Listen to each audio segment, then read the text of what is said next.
Posible ba na matupad ang pangarap mong free travel gamit ang manifestation? Early this year, mga bandang March or April, pinangarap ko talagang makapunta sa Thailand. Okay, lagi ko siya nakikita sa mga videos online.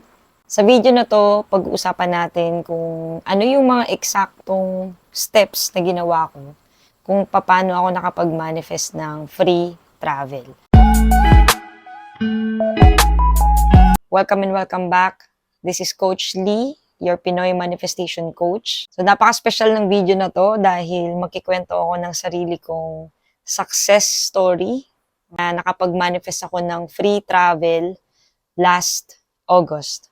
Imagine guys, no, few months ago, nung pumasok yung taon na to, 2023, naisip ko na magmamanifest ako ng free travel. Pero nung time na yun kasi, sa totoo lang, hindi 100% na naniniwala ako talaga sa na kaya ko makapag-manifest ng libreng international travel. Napakasaya ng experience ko doon. Marami akong nakilalang bagong mga friends. At solo trip to. Okay, solo travel yung ginawa ko, guys. For sure, ikaw meron ka ding dream destination. So ngayon pa lang, like mo tong video na to. Plus, i-type mo sa comment section kung saan ang dream destination mo. Okay, ito yung mga destinations na gusto mo talagang mapuntahan.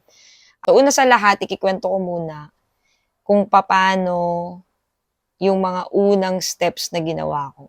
So, pinakauna sa lahat, nagkaroon muna ako ng desire. Okay, so nagkaroon ako ng kagustuhan na gusto ko talagang pumunta sa Thailand. Okay, meron something sa place na curious ako. Okay, sa mga pagkain, sa mga places to visit sa Thailand. Sakto, yung freelance job ko is meron ding mga counterpart na nagtatrabaho sa Thailand. Pero sa point na to guys, napaka-imposible talaga na magkaroon ako ng free travel. Okay, at that point na minamanifest ko siya, okay, nakita ko sa journal ko, sinulat ko siya around April. Isa yon sa mga unang steps. Okay, nag-journal ako. Okay, after nag-decide ako kung ano yung gusto kong travel destination. So gusto ko Bangkok. Okay, gusto ko Bangkok, Thailand. And marami pa akong ibang mga gustong mapuntahan na. Pero yun talaga yung pinaka-gusto ko at that time. So once na nakapag-decide na ako na okay, ito yung gusto kong puntahan, pangalawa kong ginawa is sinulat ko siya. Okay, journaling. Nagsusulat ba ako araw-araw? Hindi na. Dati, oo. And then, nung sinulat ko siya, paano ko siya in-scripting. So, meron akong mga videos na about scripting, na dinedetalye talaga yan. And dito sa travel naman, ang sinulat ko doon is, I'm happy that I have free international travel. And then another line doon is, I'm happy that I'm already traveling in Bangkok, okay, or already traveling in Thailand. Third step is visualization. Nakapag-visualize ako, anong nakatulong sa akin sa visualization ko is nanood ako ng mga video sa YouTube ng street POV, point of view ng Thailand. Okay, so kung pupunta ka ngayon sa YouTube, type mo yung travel destination mo na place, makakita ka ng mga videos doon na POV, yung parang nandun ka talaga eksakto sa lugar na yun, na naglalakad ka talaga doon. Okay, or nagta-travel ka o nakasakay ka sa kotse, 'di ba? Kung ano yung nakikita nila, yun yung pwede mo makita, may experience doon sa mga videos na yun. Nanood ako noon. Ilang beses, siguro mga twice lang. Okay, tapos sobrang natutuwa ako dun sa mga nakikita kong videos. Siguro naaalala ko nun is, excite talaga ako. Okay, excitement. Siguro yung balance lang ba siya? Okay, balance lang na hindi naman sobrang desperate ka. Okay, to the point na marami ka nang gagawing mga actions para lang makuha talaga yung goal mo. I think the fourth step is detachment. Okay? Detachment in the sense na nagkaroon ako ng tiwala sa paulit-ulit kong pag-visualize, nag-scripting ako na may affirmations. Sa paulit-ulit na yon, unti-unting napapaniwala ko yung sarili ko na mangyayari talaga siya. And then, ang nangyari, nagkaroon ng mga bagay, okay, sa work at sa mga nasa paligid ko, in the background, na hindi ko nakikita, hindi ko alam eksakto kung paano talaga nangyari. By the time na malapit na yung gusto kong date, na kung kailan ako pupunta sa Thailand, okay, nagkaroon nga ako ng free na travel. Okay, so, may nanlibre sa akin doon sa travel na yun. So, just imagine, guys, ilang buwan na imposible talaga, up until the point na na-manifest ko yung travel. Imposible talaga na magkaroon ako ng free travel. Tas international pa siya. Anong ibig kong sabihin dito? Nung time ba na mina-manifest ko siya, 100% ba siyang believable para sa akin? Hindi. Yan yung sinasabi na you don't need to believe all your manifestations. Ang meron lang sa akin nun is may tiwala ako na totoo yung manifestation.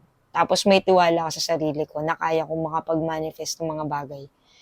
So kahit yung physical mind ko, minsan, sumisingit siya na kinokontra niya ako, na sabihin niyang imposible yan. Okay, bakit naman bibigyan ka ng free ng travel, di ba? So kahit na merong kumukontra, okay, yung physical mind ko, okay, o kumbaga sa science, yung conscious mind, diba? Pero kasi, dahil nga nakapag-practice na ako ng manifestation, malalim na talaga yung paniniwala ko sa manifestation since last year, pinaniwalaan ko na kaya kong makapag-manifest ng travel. Kahit hindi ko alam kung paano, kahit hindi ko alam kung paano siya mangyayari. So, yun yung sinasabi sa law of assumption. You don't worry about the how.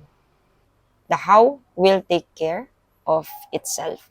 Ang assignment mo lang na dapat mong gawin, choose the desire that you want. Maging certain ka saang bansa mo gustong pumunta. Ano yung mga experience na gusto mong ma-experience doon. At pinapaalala ko lang yung famous Neville Goddard quote. Our reality is based on our assumptions of things. Ano yung mga ina-assume mong bagay?